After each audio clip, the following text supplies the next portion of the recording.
Welcome back. This is the first game. We're looking at. Is this some sort of a cockatrice bug? There appears to be 3 numbers on Sullivan's deck size. Can you explain what's going on there? What's going on is Sullivan has likely decided to load up Battle of Wits as his first deck for this evening. Matt says that he loves Sullivan. Brophy in his classic Han Solo says, "I know," and Matt says he hates himself for not pulling the trigger on playing Battle of the Wits first. So Sullivan is christening Battle of Wits into the TMDSL. So in the Battle of Wits that are the semifinal, I believe Sullivan's up to an early start then. Is that what's going on here? Clearly, we cannot choose the wine in front of him.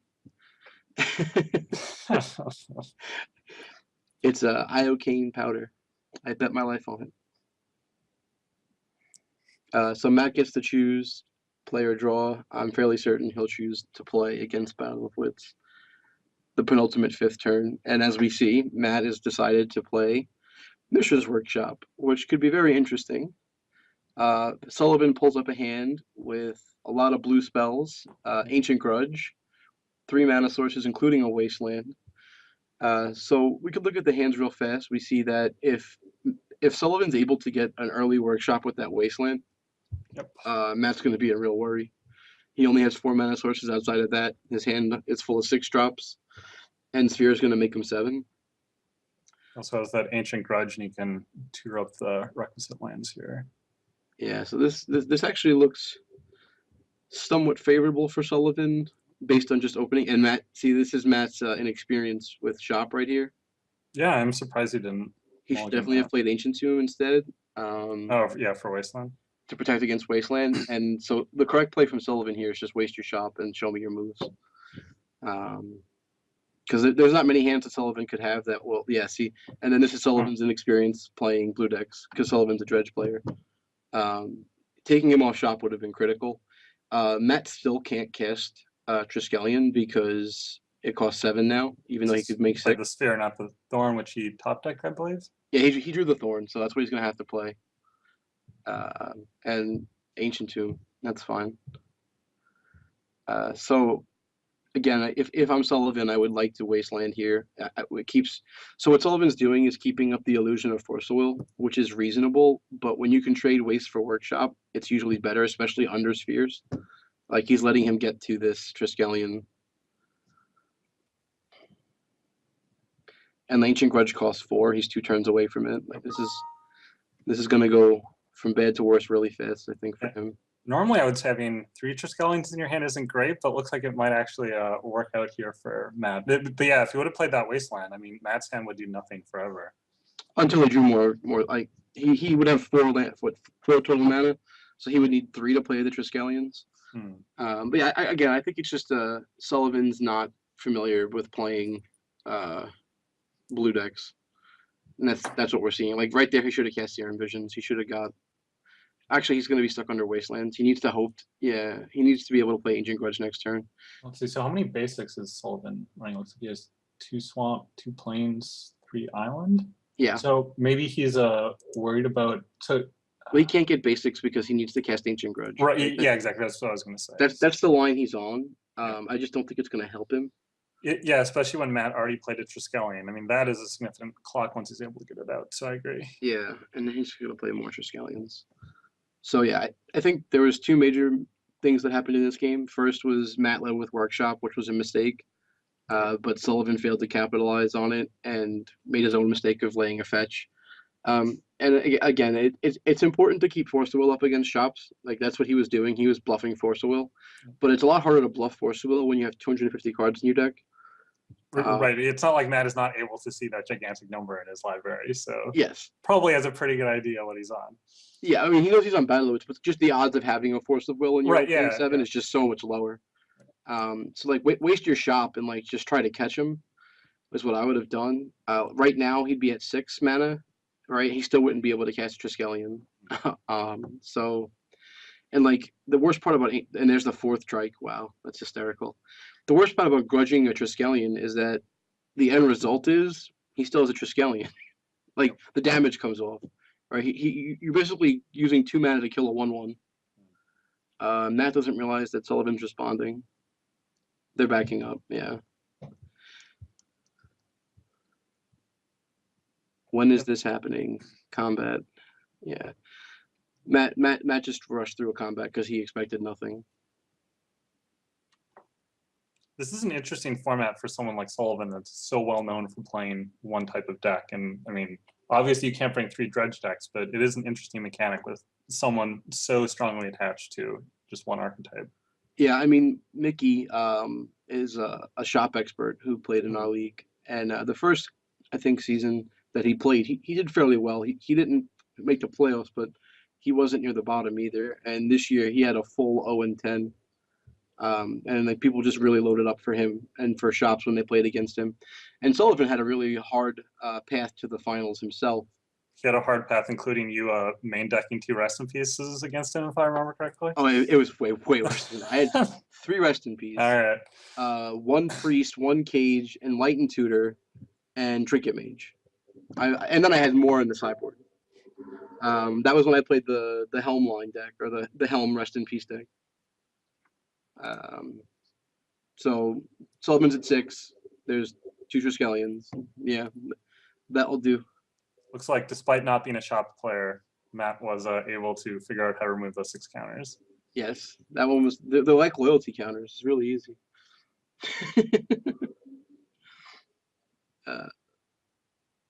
Okay, so here's Sullivan's list, everybody. So this is as long as one of Brian Kelly's deck lists, but there are more 4-0s than 1-0s. Is that what's going on here? Exactly. So you'll see there's a whole bunch of interesting stuff. There's islands and snow-covered islands. There's plains and swamps. A lot of off-color dual lands to be able to fetch for them to make his colors. A bunch of fetches and a whole lot of Jaces, 12 of them. He was really punished that game. I mean, whether it was the correct decision or not is maybe something to say, but the fact that he wasn't able to fetch up any basics for the grudge, which was his game plan, really didn't work out for him there. Yeah, I mean, I think his real best game plan was Wasteland, the shop. Oh, here's the rest of the deck. I love it. And so, yeah, you can see he actually did bring a sideboard, so we're going to see Hercules and Chewers come in. Maybe Propaganda, but I doubt it. But he's definitely going to board out a bunch of stuff. You can see Brain Spoil in the list. I made him play it. It transmutes for the Battle of Wits. Oh, yeah. So with the new sideboarding rules, you should probably make some sort of sideboard that we're just board down to a 60-card deck, right? I feel like that would be great. I don't think you can board down to 60. It doesn't even have, you can't go over 15. Isn't that the rule? I think you can't go over 15 to your sideboard. Okay, so it's the other way you're able to go. Yeah, you can go up. You can go up, but not down. I think the sideboard should have just been like Cunning Wish stuff, but that's me. That makes sense. I think 4 Cunning Wish and then 15 solid 1-ofs would have been a good plan. That's what I was doing with my my list when I was playing or trying Battle Wits. And we have Wargate, by the way. I don't know if I told you to look it up, but it's basically a card that makes it a lot. The more mana you have, the more stuff you can flip over and you can put stuff into play. I wish I could pull it up, but yeah, Wargate's awesome. You're able to search your library for a permanent and put it into play. So like the idea is in Sullivan's head, I'm sure, is to mana drain something and then Wargate for 5 and put Battle of Wits in play. And the old classic turn 1 Triskelion. So I think again this is Sullivan making a mistake. He definitely should have spell pierced the mana crypt. Yeah. He's just not familiar with okay, there it is. He sees it himself. I'm responding to the crypt. Yeah. Yeah, so this is a hiccup of cockatrice, like I was telling you before. Not all the rules are set there. Matt's going a little quick. He didn't anticipate interaction. So I'm just going to ask them both to just slow it down a little bit. Yeah, it certainly seems to Matt's advantage to play a little bit slower, right? I mean, Sullivan weren't going to counter. He's certainly going to counter it now. Right. I mean, it's not even just his advantage or disadvantage. It's also just about like following the rules. Right? Yeah.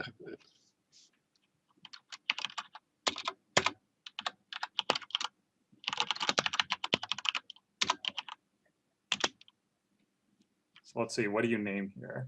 Actually, all right, that's solid. I mean, as a blind name, it's probably the best thing you can do.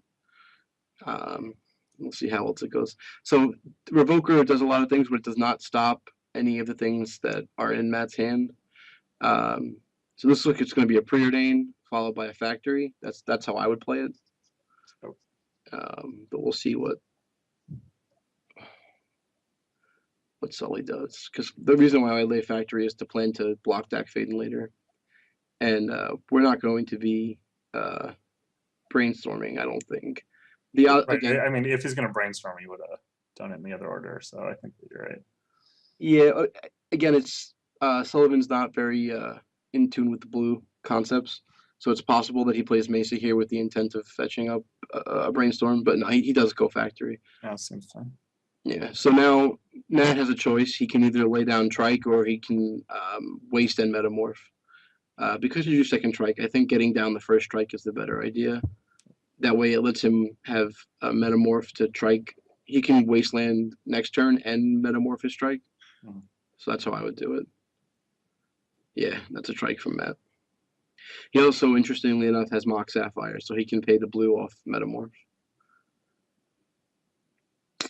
So Sully lets Trike in.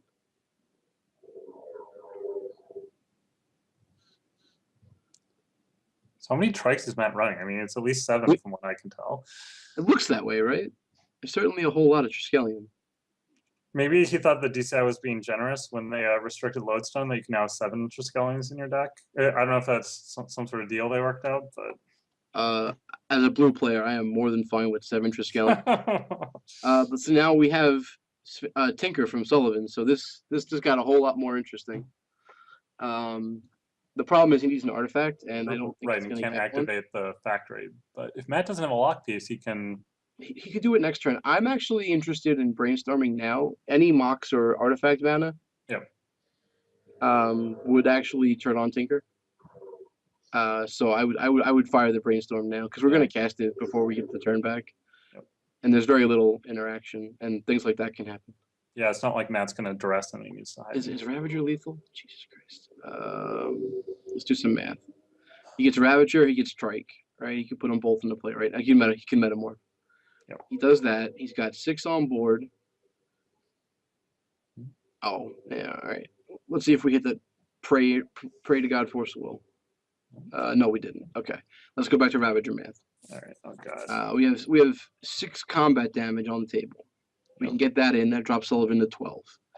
After that, we can have 2 Triskelions, so that's 6. 6. That gets him to 6, and then we have 1, 2, 3, 4. Yeah, so you can play Ravager, sack both boxes to Ravager. Right? Yeah, I also get 1 short. We can't get the both Triskelions to count. Actually, once you shoot with the Triskelion as summoning sickness, can't you then sack that? I mean, if he wants to go 100% all in and doesn't think Sullivan has anything. No, that still gets him to 1, because he can't sacrifice the Triskelion that's in play already to itself, because, or basically one of the Triskelions has to be alive at the end to shoot all the counters. Right. So he has a total. I mean, next turn he's going to have the other one for lethal, but he can get him. He can do 17 damage here. Is my count. I may be wrong. Isn't it 6? So we had 12 before, and then. Well, the 12 is just the easy, right? It's 6 combat and then 3 and 3. Right, and then afterwards you sack Mox, other Triskelion to the Ravager. That's 3 counters. Move the 3 counters onto the one that can attack, but doesn't have. I mean, you have to go completely all in here. But if you do this before combat, and you can give it 3 counters, and then it does 3 more. Yes. I wasn't thinking about pre-combat sending them over. You're right. Yeah, I mean, I don't think this is necessarily something Matt could do, but I mean, if he saw his hand, he could go. Well, I would definitely, based on this situation. Once combat, once no blocks are declared, I do it. Let's see. So Sullivan. Sullivan's going to animate and block. So Sullivan could have grudge here. Oh, you think he's going to block? I think he's going to. Well, he could have grudge, but he's going to animate and block. Okay, yeah. So I agree if Sullivan. So if he blocks, he gets not lethal though. So. Oh, yeah. Okay. Yeah. So now it should be safe to go all in. Yeah. It's just going to depend on whether or not Matt chooses to do it. Unless, Yeah. what's that white card where you discard a No, planes to kill? I'm trying to think of possible cards. Sullivan. route. Could he, right? Isn't route the pitch too? Yeah, Abolish would work. There's a bunch. There's a bunch of crazy cards, but realistically, I mean, I guess Battle of Wits you can't put anything out of range. Yeah, Sully just took it all. Matt did not go all in, so now he can only put him to 10. Oh wait, no, he fetched. Right? Isn't that lethal? yeah. The fetch puts him to lethal, just on board. Yeah, I think Matt wasn't in the mood to do combat math and thinks he hasn't won anyway. If Sully can hit a he Yes. says 1 So second. Matt's saying 1 second. I wonder if he sees it now. Yeah, I wonder. Yeah, I don't know. Sullivan's still playing. He's not 1 seconding. I like it.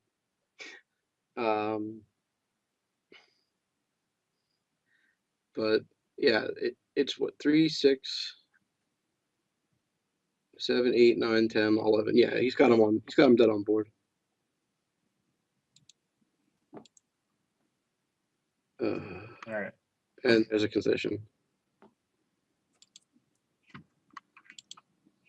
So I guess that's optimal for Matt. He got the concession and didn't actually have to do the math there. So save himself some stamina for later.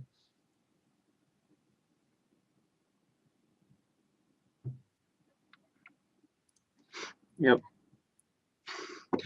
Okay, so that was a very fast and quick match in favor. How much less fast do you think that would have been if this was in paper and Sullivan was actually shuffling after all those fetches? A whole lot less fast. we probably wouldn't be done with the first game because there was like 4 fetches. I think he managed to save them all to do it together in the first game, but Right. Yeah. we'd still be here dealing with that.